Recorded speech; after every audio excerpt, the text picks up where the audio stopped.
Hello friends, ಮಂಗಳವಾರದಲ್ಲಿ ಏನಾಗುತ್ತೆ ಅಂತ ಹೇಳಿ ಒಂದು ವಿಡಿಯೋ ನೋಡೋಣ. ಅದಕ್ಕೂ ಮುಂಚೆ ವಿಡಿಯೋ ಇಷ್ಟ ಆಯಿತು ಅಂದರೆ ಸಬ್ಸ್ಕ್ರೈಬ್ ಮಾಡ್ಕೊಳ್ಳಿ. ಹಾಗೆ ವಿಡಿಯೋಗೊಂದು ತಪ್ಪದೇ ಲೈಕ್ ಕೊಡಿ ಫ್ರೆಂಡ್ಸ್. ಮೊದಲಿಗೆ ಆದಿ ಆ ಪಾಪಯ್ಯನ್ನ ಕರ್ಕೊಂಡು ಬರ್ತಾನೆ. ತನ್ಮಯ್, ನಾನು ನಿನ್ನ ಜೊತೆ ಒಂದು ವಿಚಾರದ ಬಗ್ಗೆ ಮಾತಾಡಬೇಕಾಗಿತ್ತು. ಏನು ಹೇಳಿ ಅಂಕಲ್, ಮಾತಾಡಿ ಪರವಾಗಿಲ್ಲ ಅಂತ ಹೇಳಿದಾಗ, ನಿನಗೆ ನನ್ನ ಬಗ್ಗೆ ಏನು ಅನಿಸುತ್ತೆ ಅಂತ ಹೇಳಿ ಕೇಳ್ತಾರೆ. ಅಂಕಲ್, ನೀವು ತುಂಬ ಒಳ್ಳೆಯವರು, ಯಾವಾಗಲೂ ನೀವು ನನ್ನ ಜೊತೆಗೆ ಇರಬೇಕು.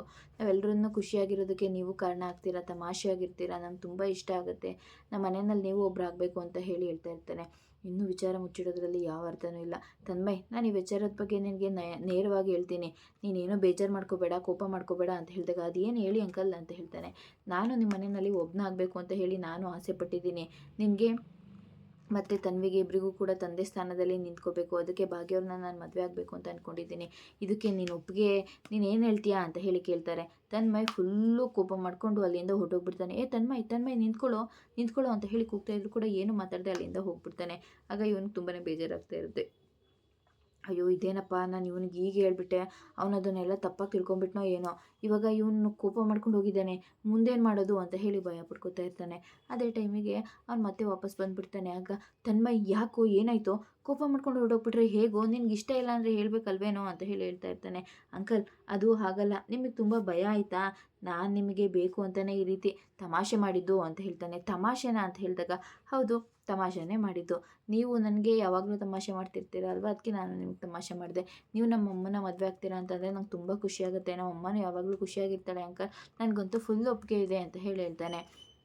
ಇವನಿಗೂ ಕೂಡ ಫುಲ್ಲು ಖುಷಿ ಆಗಿಬಿಡುತ್ತೆ.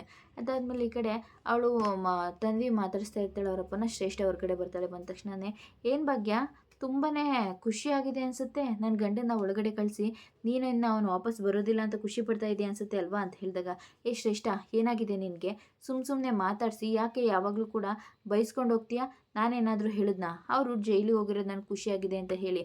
ನಾನು ನಿಂತರಲ್ಲ ಬೇರೆಯವ್ರ ಮನೇನ ಹಾಳು ಮಾಡಿ ಖುಷಿ ಪಡೋದಕ್ಕೆ, ನೀನು ಆ ರೀತಿ ಖುಷಿ ಪಡ್ಬೋದು ಅಷ್ಟೇ ಅಂತ ಹೇಳಿ ಹೇಳ್ತಾ ಇರ್ತಾರೆ. ಆಗ, ಅಯ್ಯೋ, ಅದೆಲ್ಲ ನನಗೆ ಗೊತ್ತಿಲ್ಲ, ಸುಮ್ಮನೆ ಬರ್ತೀಯಾ, ಬೈಸ್ಕೊಂಡು ಹೋಗ್ತೀಯಾ, ಮತ್ತೆ ನನಗೆ ಬೈದೆ ಬೇಜಾರಾಯಿತು, ನೀನು ಆ್ಯಟಿಟ್ಯೂಡ್ ತೋರಿಸ್ತೀಯಾ ಹಾಗೆ ಹೇಗೆ ಅಂತ ಹೇಳ್ತೀಯ, ಸುಮ್ಮನೆ ಬಾಯಿ ಮುಚ್ಕೊಂಡು ನಿನ್ನ ಕೆಲಸ ನೀನು ನೋಡ್ಕೊಂಡು ಹೋಗು ಅಂತ ಹೇಳಿ ಬೈದ್ಬಿಡ್ತಾಳೆ. ಸರಿ ಆಯಿತು ಅಂತ ಹೇಳಿ ಅವಳು ಕೂಡ ಅಲ್ಲಿಂದ ಹೊರಡ್ತಾಳೆ. ಹೊರಟಿದ ತಕ್ಷಣವೇ ಹೊರಗಡೆ ಬರ್ತಾಳೆ. ಆ ಜೈಲಲ್ಲಿ ತಾಂಡವ್ ಜೊತೆ ಇರೋಂತಹ ಒಬ್ಬ ಫ್ರೆಂಡ್ ಏನಿರ್ತದೆ, ಅದಕ್ಕೆ ದುಡ್ಡು ಕೊಡಬೇಕು ಅಂತ ಹೇಳಿ ಕೇಳಿರೋದಕ್ಕೆ 30,000 ಕೊಡೋದಕ್ಕೆ ಅಂತ ಹೇಳಿ ಮಾತಾಡಿ ಫೋನ್ ಕೊಟ್ಟಿರ್ತಾನೆ. ಇವಳು ಕೊಟ್ಟಿರೋದಿಲ್ಲ. ಅವನು ಹೊರಗಡೆ ಬಂದು ನಿಂತ್ಕೊಂಡು, ಈಗೇನು ಅವತ್ತು ಯಾಮಾರ್ಸಿ ಹೋಗಿದ್ದು ಸಾಕಾಗಿಲ್ಲ ಅಂತ ಮತ್ತೆ ಬಂದಿದ್ಯಾ, ಮತ್ತೆ ಯಾಮಾರ್ತೀನಿ ಅಂತ ಅನ್ಕೋಬೇಡ, ದುಡ್ಡು ಕೊಡ್ತೀಯೋ ಕೊಡಲ್ವಾ ಅಂತ ಹೇಳಿ ಹೇಳ್ತಾ ಇರ್ತಾನೆ.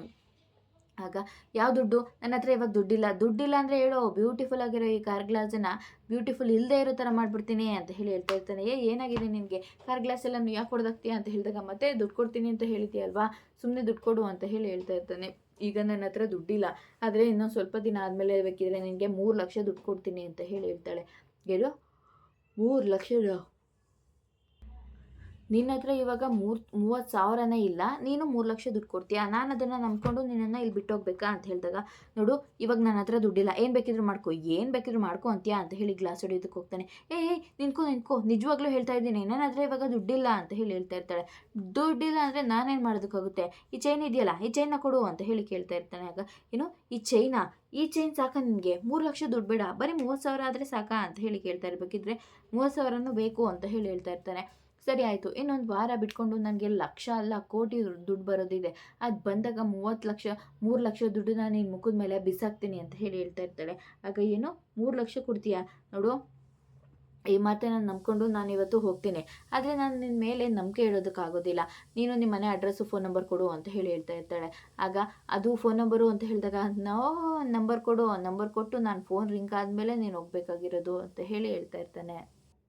ಸರಿ ಆಯಿತು ಅಂತ ಹೇಳ್ಬಿಟ್ಟು ಅವಳು ಕೂಡ ನಂಬರ್ ಕೊಡ್ತಾಳೆ. ರಿಂಗ್ ಎಲ್ಲ ಮಾಡ್ತಾನೆ. ನಿಮ್ಮ ಮನೆ ಅಡ್ರೆಸ್ ಕೊಡು ಅಂತ ಹೇಳ್ತಾಳೆ. ತಗೋ, ಇದು ನನ್ನ ಆಧಾರ್ ಕಾರ್ಡು, ಇದರಲ್ಲಿರೋ ಅಡ್ರೆಸ್ಸು ನನ್ನ ಗಂಡನ ಮನೆದು, ಅಲ್ಲಿಗೆ ಬಾ ಅಂತ ಹೇಳಿ ಹೇಳ್ತಾ ಇರ್ತಾಳೆ. ಸರಿ ಆಯಿತು, 3 ಲಕ್ಷ ದುಡ್ಡು ಬರಬೇಕು, ಬಂದಿಲ್ಲ ಅಂದರೆ ನೋಡು ಅವಾಗಿದೆ ನಿನಗೆ ಅಂತ ಹೇಳಿದಾಗ, ನಾನು ಯಾವತ್ತೂ ಮೋಸ ಮಾಡೋದಿಲ್ಲ, ಮೋಸ ಅಂದರೆ ಏನು ಅಂತ ನನಗೆ ಗೊತ್ತೇ ಇಲ್ಲ, ನೀನು ಬಾ, ನಾನು ನಿನಗೆ ದುಡ್ಡು ಕೊಡ್ತೀನಿ ಅಂತ ಹೇಳಿ ಹೇಳ್ತಾಳೆ. ಸರಿ ಆಯಿತು ಅಂತ ಹೇಳಿ ಅವಳು ಕೂಡ ಅಲ್ಲಿಂದ ಹೊರಟ್ಬಿಡ್ತಾಳೆ. ಈ ಕಡೆ ನೋಡಿದ್ರೆ ತನ್ವಿ ಮನೆಗೆ ಬರ್ತಾಳೆ. ಮನೆಗೆ ಬಂದ ತಕ್ಷಣವೇ ಅವ್ರ ಅಜ್ಜಿ, ಏನಮ್ಮ ಇವತ್ತು ಫುಲ್ಲು ಖುಷಿ ಆಯಿತಾ ನಿಮ್ಮ ಅಪ್ಪನ ನೋಡಿ ಅಂತ ಹೇಳಿದಾಗ, ಹೌದು ಅಜ್ಜಿ, ನನಗಂತೂ ತುಂಬ ಖುಷಿ ಆಯಿತು, ಆದರೆ ಪಪ್ಪ ತುಂಬ ಬೇಜಾರು ಮಾಡ್ಕೊಂಡಿದ್ದಾರೆ, ಅವರು ಆದಷ್ಟು ಬೇಗ ಜೈಲಿಂದ ಬರೋ ಥರ ಆದರೆ ಸಾಕು ಅಂತ ಹೇಳ್ತಾಳೆ. ಹೌದೌದು, ಅವ್ರವ್ರು ಮಾಡಿರೋ ಕರ್ಮನ ಅವ್ರವರೇ ತೀರಿಸ್ಕೋಬೇಕು, ಬರ್ತಾನೆ ಬಿಡು ಅಂತ ಹೇಳಿ ಹೇಳ್ತಾನೆ. ಅದಾದಮೇಲೆ ಇವರಿಬ್ಬರು ಕೂಡ ಮನೆಗೆ ಬರ್ತಾರೆ. ಆಗ ಆದಿಯವರೇ ಬಂದ್ರಾ, ಅತ್ತೆ ಇವನು ಎಲ್ಲಿಗೆ ಹೋಗಿದ್ದ ಅಂತ ಹೇಳಿದಾಗ, ಅದು ಇವನು ಮನೆಯಲ್ಲೇ ಇದ್ದು ಬೋರ್ ಆಗುತ್ತೆ ಅಂತ ಹೇಳ್ಬಿಟ್ಟು ಆದಿ ಜೊತೆ ಏನೋ ಡೆಲಿವರಿ ಇತ್ತಲ್ಲ ಅದು ಕೊಡೋದಕ್ಕೆ ಹೋಗಿದ್ದ ಅಂತ ಹೇಳಿದಾಗ, ಇವ್ನ ಯಾಕೆ ಕರ್ಕೊಂಡು ಹೋಗೋದಕ್ಕೆ ಹೋದರೆ ಸುಮ್ಮನೆ ತೊಂದರೆ ಅಂತ ಹೇಳಿದಾಗ, ಇರಲಿ ಬಿಡಿ ಪರವಾಗಿಲ್ಲ ಅಂತ ಹೇಳಿ ಹೇಳ್ತಾನೆ. ಸರಿ ಆದಿಯವರೇ ನಿಮ್ಗೆ ಸುಸ್ತಾಗಿದೆ ಅನಿಸುತ್ತೆ, ನಾನು ಕಾಫಿ ಮಾಡ್ಕೊಡ್ತೀನಿ, ನೀವು ಕುತ್ಕೊಳ್ಳಿ ಅಂತ ಹೇಳಿ ಹೇಳ್ತಾನೆ. ಸರಿ ಆಯಿತು ಅಂತ ಹೇಳಿ ಹೇಳ್ತಾ ಇರಬೇಕಿದ್ರೆ ಅಷ್ಟರಲ್ಲಿ ನೋಡಿದ್ರೆ ಕುಸುಮಂಗೆ ಅವರು ಫೋನ್ ಮಾಡಿಬಿಟ್ಟಿರ್ತಾರೆ ಕಾಮತ್ತವರು. ಕುಸುಮಮ್ಮ ನಿಮಗೆ ನಾನು ತೊಂದರೆ ಕೊಡ್ತಾ ಇದ್ದೇನೆ ಅಂತ ಅನ್ಕೋಬೇಡಿ, ಆದರೆ ನಿಮಗೆ ಆದಿ ಅವ್ನು ಪ್ರೀತಿ ಮಾಡ್ತಾ ಇರೋ ಹುಡುಗಿ ಬಗ್ಗೆ ಏನಾದರೂ ಹೇಳಿದಾನ ಅಂತ ಹೇಳಿ ಹೇಳ್ತಾ ಇರ್ತಾರೆ. ಆಗ ಇಲ್ವಲ್ಲ ಅಂತ ಹೇಳಿದಾಗ, ಅಲ್ಲ ಪಾಪ ಅವನಿಗೆ ನಾನು ಎಷ್ಟೊಂದೆಲ್ಲ ಕೇಳಿದ್ದೆ ಅಂತ ಹೇಳಿ ಹೇಳ್ತಾರೆ. ಅದ್ರ ಬಗ್ಗೆ ನನಗೇನು ಹೇಳಿಲ್ಲ ಅಂತ ಹೇಳಿ ಫೋನ್ ಕಟ್ ಮಾಡಿಬಿಡ್ತಾರೆ. ಹಾಗೆ ಭಾಗ್ಯ ಇಸ್ಕೋತಾಳೆ. ಮಾವ ಹೇಳಿ ಅಂತ ಹೇಳಿದಾಗ, ಅಲ್ಲಮ್ಮ ನೀನು ಅವನಿಗೆ ಪ್ರೀತಿ ವಿಚಾರದ ಬಗ್ಗೆ ಏನಾದರೂ ಕೇಳಿದ್ಯಾ, ಏನು ಹೇಳ್ದ, ಹುಡುಗಿ ಯಾರಂತೆ ಅಂತ ಹೇಳಿ ಕೇಳ್ತಾ ಇರ್ತಾರೆ. ಆಗ ಅದು ಮಾವ ನಾನು ಇವಾಗಲೇ ಮಾತಾಡ್ತೀನಿ ಮಾವ ಅಂತ ಹೇಳಿ ಫೋನ್ ಕಟ್ ಮಾಡ್ತಾಳೆ. ಅದಾದಮೇಲೆ ಆದಿಯನ್ನು ಕರ್ಕೊಂಡು ಬಂದು ಮಾತಾಡೋದಕ್ಕೆ ಅಂತ ಹೇಳಿ ಅವಳು ಈ ಕಡೆ ಬರ್ತಾಳೆ.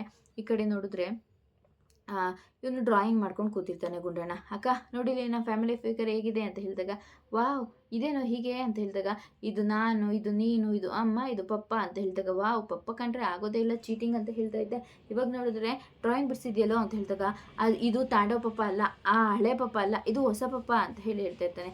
ಏನೋ ಹೇಳ್ತಾ ಇದೆಯಾ ನೀನು ಅಂತ ಹೇಳಿದಾಗ, ಹೌದು ಇದು ತಾಂಡವ ಪಪ್ಪ ಅಲ್ಲ ಹೊಸ ಪಪ್ಪ ಅಂತ ಹೇಳ್ತಾ ಇರಬೇಕಿದ್ರೆ, ತನ್ಮಯ್ ಸುಮ್ಮನೆ ಕೋಪ ಬರಿಸ್ಬೇಡ ಕಣೋ, ಏನೇನೋ ಮಾತಾಡಬೇಡ, ನಾನು ನಿಜನೇ ಹೇಳ್ತಾ ಇದ್ದೀನಿ ಅಂತ ಹೇಳ್ತಾ ಇರ್ತಾನೆ.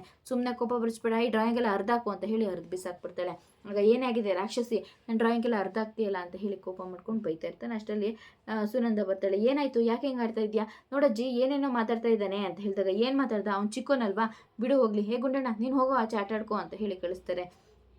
ಯಾಕೆ ಏನಾಯಿತು ಅಂತ ಹೇಳಿದಾಗ, ಅಜ್ಜಿ ನೋಡಜ್ಜಿ ಡ್ರಾಯಿಂಗಲ್ಲಿ ಹೊಸ ಪಪ್ಪ ಅಂತ ಎಲ್ಲ ಏನೇನೋ ಬಿಡಿಸ್ತಾ ಇದ್ದಾನೆ, ಪಪ್ಪ ಒಳಗಡೆ ಜೈಲಲ್ಲಿ ಇರೋದು ಅಷ್ಟೊಂದು ಚೆನ್ನಾಗಿರಲ್ಲ, ಅವ್ರನ್ನ ಆದಷ್ಟು ಬೇಗ ಬಿಡಿಸ್ಬೇಕು ಅಂತ ಹೇಳ್ತಾಳೆ. ಬಿಡಿಸ್ಬೇಕು, ಆದರೆ ಇದು ನಮ್ಮ ಕೈಯಲ್ಲಿ ಇಲ್ಲ, ಎಲ್ಲ ದೊಡ್ಡವ್ರ ಕೈಯಲ್ಲೇ ಇರೋದು ಅಂತ ಹೇಳಿ ಹೇಳ್ತಾ ಇರ್ತಾಳೆ. ಇವಳು ಕೂಡ ಯೋಚನೆ ಮಾಡ್ಕೊಂಡು ಹಾಗೆ ನಿಂತ್ಕೋತಾಳೆ.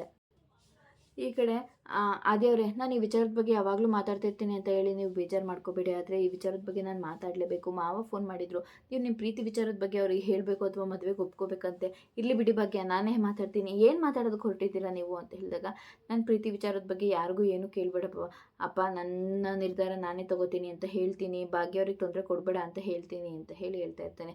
ಅದು ಹಾಗಲ್ಲ ಆದಿಯವರೇ ಅಂತ ಹೇಳಿದಾಗ, ಇಲ್ಲ ಭಾಗ್ಯವರೇ ನಾನು ಇದ್ರ ಬಗ್ಗೆ ನಾನು ಚೆನ್ನಾಗಿ ನಿರ್ಧಾರ ಮಾಡಿದ್ದೀನಿ, ಅದು ಅಲ್ಲದೆ ಇವತ್ತು ತನ್ಮಯ್ ಹತ್ರ ಮಾತಾಡಿದ್ದೀನಿ.